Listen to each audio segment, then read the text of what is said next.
Hello and welcome. Today we are going to speak about sleep. Why is it that I don't sleep better? Why is it that I don't get sleep fast? Why is it that in spite of sleeping early, in about 2 hours I wake up?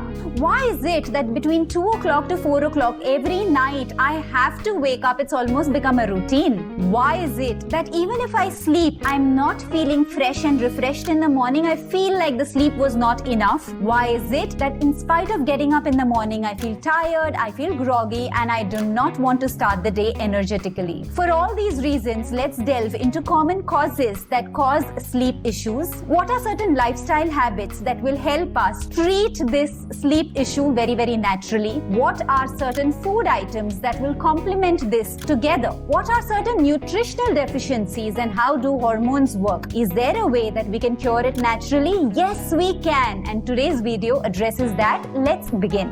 Did you know that sleep has a direct connection with your heart? So if you sleep less, you may face issues with your heart, or you may also have palpitations, or you may land up into severe conditions when it comes to your heart rhythms, your pulse rates, etc. Did you know that sleep also has a direct correlation with your longevity, which means you sleep less and you reduce the number of years that you are living on this planet?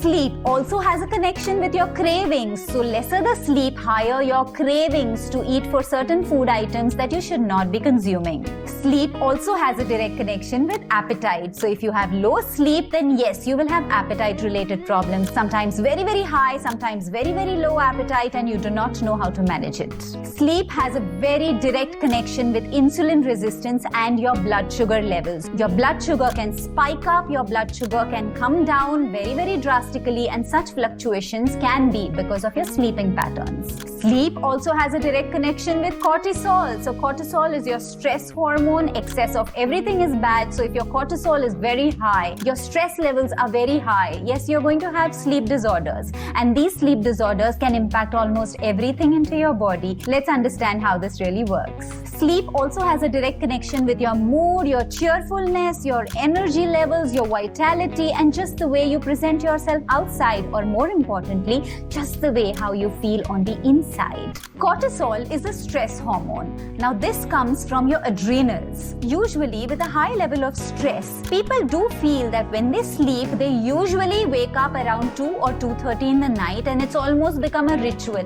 It almost becomes like a rhythmic pattern that every night between 2 to 2:30 you wake up. Does this have anything to do with your cortisol levels? Yes. Cortisol does not necessarily mean that it is a mental stress. Cortisol can also mean that you are physically under the stress, which means probably you have done your gym or you've done a lot of exercise just before you slept. Or it could even mean that you've been on a lot of digital gadgets, and that has led to an internal stress which ultimately impacts your sleep patterns. So having your gadgets off just before sleeping, at least an hour of a gap before you sleep, is advisable, especially if you are facing any sleep disorders. What can relax this cortisol is your vitamin B1. So foods that are rich in vitamin B1 can help you in this condition to reduce the stress levels and improve your sleep quality. Also, another way to reduce your cortisol or reduce your stress levels is to go for long walks. So whether it is the morning or it is in the evenings, whenever you find the time, it could even be in between your lunchtime at work, post-lunch, do some little bit of walks whenever you get a time, because that is going to relax you, that is going to de-stress you, it is going to reduce your cortisol levels, and it will improve your sleep patterns. The second most important correlation of sleep is with vitamin D. Vitamin D has a direct impact on your sleep patterns because it regulates the circadian rhythms. So if you're working in a night shift, or you have a jet lag, or if you are suffering with sleep apnea,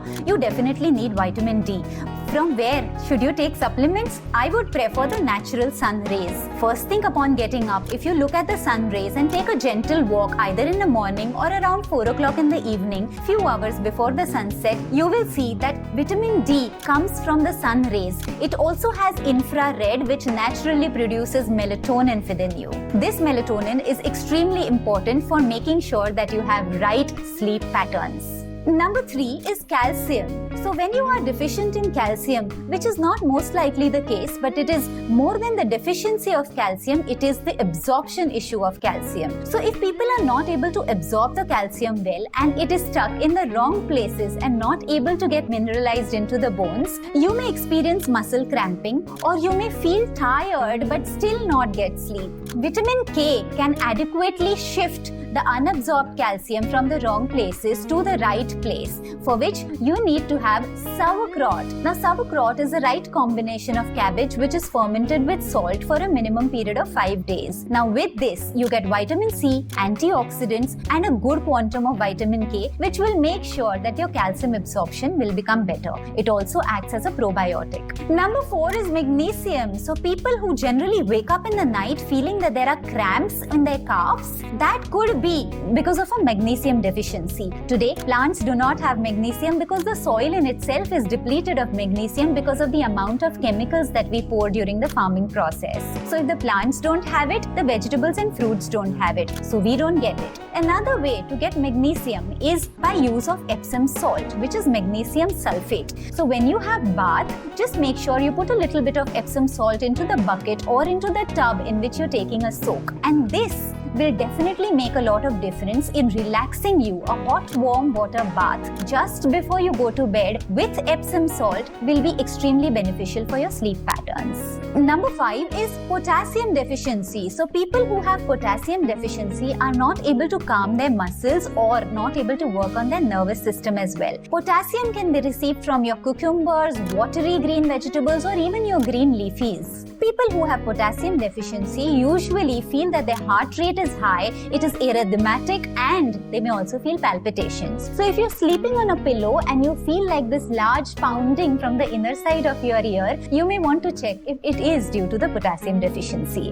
People who consume a lot of highly refined carbs or high sugar or caffeine and other stimulants are also generally deficient in potassium. Number 6 is your diet. So if a person is consuming a lot of meat but is not able to compensate with a good amount of fruits and vegetables, then yes, it may lead to certain issues in your sleep patterns. Meat is a stimulant, but your fruits and vegetables should take the larger portion of your meals. If you have to have meat in your dinner or your meals, then you make sure that you don't have it more than 10 to 20% of your entire meal portion. Another thing as far as diet is concerned is your intermittent fasting. So when you eat a little early and you sleep after a gap between your dinner and sleep time, you make sure that the food has already digested by the time you go to sleep. So say for example, if you finished your dinner by 7:30 and you have your breakfast the next morning only after 7:30, you have given a good intermittent fasting window of 12 hours while you were sleeping. The body is best able to detox when it is not busy in digestion. It can do detoxification well, it can give you rest, relaxation, and sleep well. Number 7 is your melatonin. As I mentioned, melatonin comes from the sun rays. So sun rays have infrared. This infrared helps in producing your melatonin within you very naturally. But is it advisable to have melatonin supplements instead? I would not say so, because these melatonin supplements can put you to sleep but cannot keep you in sustained sleep. You may still feel drowsy and groggy after getting up in the morning. More so, your pineal gland is what secretes the melatonin and it is produced in your eyes. So if you're taking melatonin supplements, your pineal gland will believe that you're anyways getting melatonin from outside and it will stop doing its work properly. That is what you don't want. Also, the melatonin is secreted by the pineal gland, but it is produced inside your eye, and hence it is very important to wake up and first open your windows, look towards the east, not directly at the sun but the sun rays, which will make sure that your melatonin secretion in the night happens extremely well and you are able to rest and relax and go into deep sleep during the night time. These were a few tips as far as sleep is concerned. However, sleep is a bigger issue and there are many more aspects that need to be looked at, which we may not be able to complete it in one video. Hence, let's look at this as part 1. In part 2, we will cover a lot of nutrition deficiencies and a lot of other elements that contribute towards disturbances in your sleep patterns. If you're liking my content, please like, share and subscribe. I look forward to hearing comments from you. I'm Shweta, your natural wellness health coach. If you wish to join my community, please go and click on the link below in the first comment, and I would love to invite you in my community. In my community where we share tremendous wisdom as far as natural wellness is concerned. Looking forward to you clicking the Google form below in the first comment. Thank you and namaste. See you in part 2.